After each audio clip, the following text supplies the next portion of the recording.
أعوذ بالله من الشيطان الرجيم بسم الله الرحمن الرحيم رب اشرح لي صدري ويسر لي أمري واحلل عقدة من لساني يفقه قولي رب زدني علما يا مقلب القلوب ثبت قلبي على دينك اللهم فقهنا في الدين اللهم اهدني وسددني اللهم اجعل عملي كله صالحا واجعله لوجهك خالصا ولا تجعل لأحد فيه شيئا آمین۔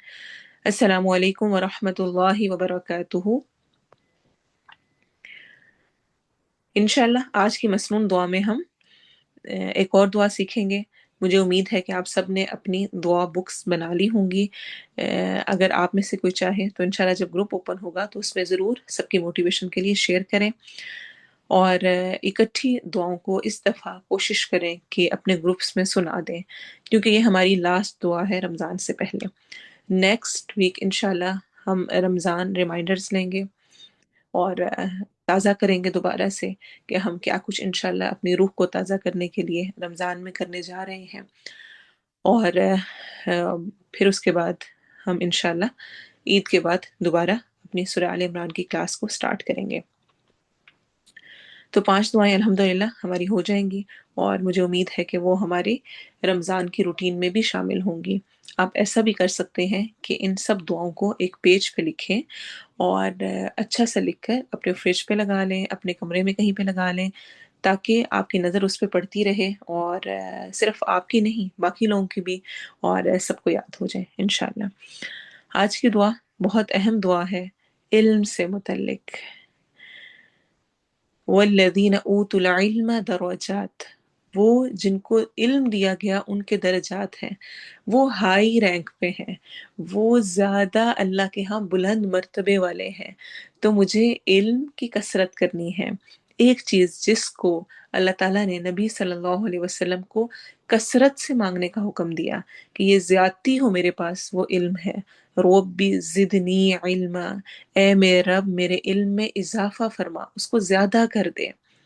کوئی دنیا، کوئی مال، کچھ اور، گھر بار، بیوٹی یا کوئی بھی چیز اور نہیں، اس طرح کہا گیا کہ یا اللہ اس کو زیادہ کر دے۔ اسپیشلی علم کے بارے میں کہا گیا ہے، تو علم کو ہم نے کثرت سے مانگنا ہے۔ رب زدنی علما تو الحمدللہ ہمیں آتی ہے، آج ہم اس کو تھوڑا سا اور ایکسپینڈ کریں گے، اور انشاءاللہ اور زیادہ دل سے اور زیادہ ایکسپلینیشن کے ساتھ ہم مانگیں گے۔ اللہم، اے اللہ، انفعنی، نفع دے مجھے، بما، ساتھ اس کے جو، علمتنی، تو سکھائے مجھے، وعلمنی، اور مجھے وہ سکھا، ما، جو، ینفعنی، نفع دے مجھے، وزدنی علما، اور میرے علم میں اضافہ فرما۔ سنن ابن ماجہ کی روایت ہے، بہت ہی خوبصورت دعا ہے۔ اللہم انفعنی بما علمتنی وعلمنی ما ینفعنی وزدنی علما، اے اللہ جو تو نے مجھے سکھایا ہے اس سے مجھے نفع دے، اور مجھے وہ سکھا جو مجھے نفع دے، اور میرے علم میں اضافہ فرما۔ آمین۔ اب ہم اس کو 3 ٹائمز ریپیٹ کریں گے۔ اللہم انفعنی بما علمتنی وعلمنی ما ینفعنی وزدنی علما۔ اللہم انفعنی بما علمتنی وعلمنی ما ینفعنی وزدنی علما۔ اللہم انفعنی بما علمتنی وعلمنی ما ینفعنی وزدنی علما، اے اللہ جو تو نے مجھے سکھایا ہے اس سے مجھے نفع دے، اور مجھے وہ سکھا جو مجھے نفع دے، اور میرے علم میں اضافہ فرما۔ آمین۔ انشاءاللہ تجوید میں آج ہم آیہ نمبر 61 سے 64 کریں گے، اور اسی کی ٹرانسلیشن اور تفسیر بھی کریں گے۔ اعوذ باللہ من الشیطان الرجیم، بسم اللہ الرحمن الرحیم۔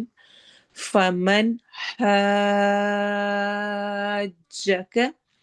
سب سے طویل اور بڑی مد یہ والی مد ہوتی ہے جس میں الف مدہ کے بعد والے حرف پر شد آری ہوتی ہے۔ یہ کون سی مد کہلاتی ہے؟ یاد ہے آپ کو کچھ؟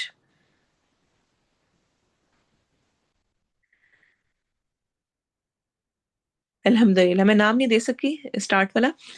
مد لازم مثقل، اللہم بارک، جس نے صحیح آنسر دیا۔ یہ مد لازم کلمی مثقل ہے۔ اچھا، متصل کیوں نہیں ہے؟ بہت سارے لوگوں نے متصل لکھا تھا، کیونکہ الف مدہ کے بعد کیا شرط ہے، کیا ہے؟ حمزہ آنا چاہیے۔ جاء، ابناء، ان میں کیا ہو رہا ہے؟ بعد میں حمزہ آ رہا ہے۔ جب بعد میں شد آ رہی ہو، الف واو یا مدہ ہو اور اس کے بعد والے حرف پہ شد آ رہی ہو، جیسے کہ ہم سورۃ الفاتحہ میں وَلَضَّالِّينَ، آپ دیکھتے ہوں گے کہ جب قاری حضرات پڑھتے ہیں، تلاوت کرتے ہیں، تو وہ اس کو خوب لمبا کھینچتے ہیں۔ تو جو بھی مد اس طرح الف واو یا مدہ کے بعد شد کے ساتھ آ رہی ہو، مثقل ہوتی ہے، ہیوی ہوتی ہے، اور کلمی ہوتی ہے کیونکہ ورڈ کے اندر ہوتی ہے، اور لازم ہوتی ہے، اور اس مد کو ہم نے سب سے زیادہ لمبا کر کے پڑھنا ہوتا ہے۔ تو بہرحال حاجک، ہا کو لمبا کرتے ہوئے جیم سے ملانا ہے اور پھر پڑھنا ہے۔ فی ہی یا مدہ، من بعدی، میم میں ہم نے اقلاب کرنا ہے، میم ساکن کے بعد، سوری نون ساکن کے بعد با آ رہا ہے تو نون کی آواز میم میں بدل جائے گی۔ ما جاءک، جاء، اب یہ مد متصل ہے یا مد منفصل ہے یا مد لازم ہے؟ مد متصل ہے، کیونکہ الف مدہ کے بعد حمزہ آ گیا ہے اور یہ ایک ہی ورڈ کے اندر ہے۔ من العلم، فقل، قاف کو ہیوی پڑھنا ہے۔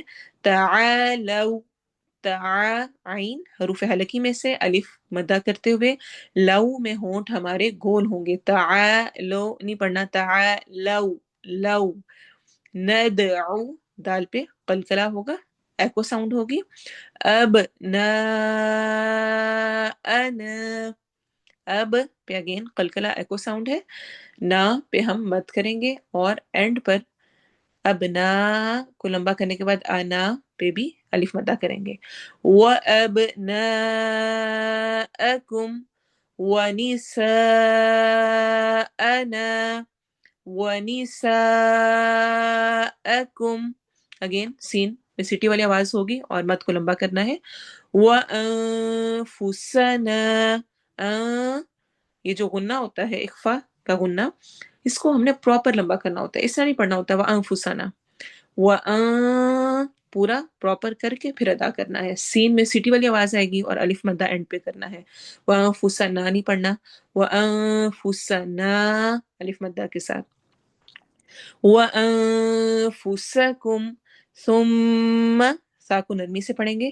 نَبْتَهِلْ، نب با پہ قلقلہ ہوگا، ایکو ساؤنڈ ہوگی۔ فَنَجْعَلْ لَعْنَتَ اللَّهِ، فنج جیم پر قلقلہ ہوگا، لعنت اللہ، اس میں جلالہ کو ہم موٹا ہیوی کر کے پڑھیں گے۔ علی الکاذبین، علی الکاذبین، زال کو نرمی سے اور بین میں ہم مد عارض للسکون کریں گے۔ ان، نون پہ غنہ ہوگا، ھذا الف مدہ اور زال کو نرمی سے۔ لہول قصص الحق، لہول قصص، تین جگہ پہ ہم نے تینوں پر ہیوی کر کے پڑھنا ہے کیونکہ قاف بھی موٹے حروف میں سے ہے، حروف مستعلیہ میں سے ہے، اور صاد بھی حروف مستعلیہ میں سے ہے۔ سل حق، آخر میں قاف پر قلقلہ ہوگا۔ وما من